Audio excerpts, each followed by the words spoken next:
think of meaning as a problem for God to solve. I mean, the question is not whether or not reality is meaningful. But if you were God, then how would you organize reality in such a way as to make it meaningful? How could you embed meaning in a system like consciousness itself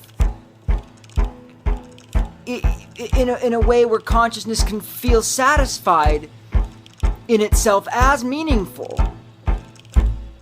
I mean, it's kind of a weird problem. It's a weird way to think of it. But think of meaning as a problem God has, that God has to solve in order to make reality meaningful.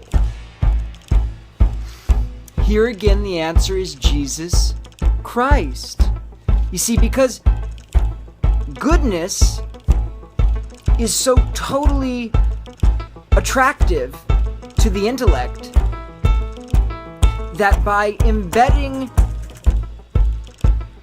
a figure and form of goodness into an actual system and grounding that system through its own being, the person of Jesus, if everything then is a reflection, literally almost like a conceptual reflection from this main structure of goodness, which also is perfectly aesthetically amazing as a symbolic structure and as a narrative structure, then insofar as everyone chooses to participate in the goodness, which has been determined to be truth, then the system can be said to find meaning, because it's all about getting off oneself to save another, which ultimately Jesus does totally by saving everyone through his radical goodness on the cross.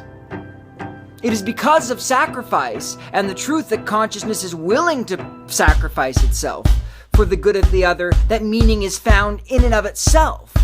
Meaning can only be found in the admittance of one's own willing negation of oneself for something outside oneself in order to overcome consciousness's terror of solipsism.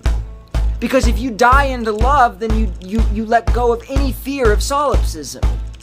Because it's the other that's more important than you. Even if you're God.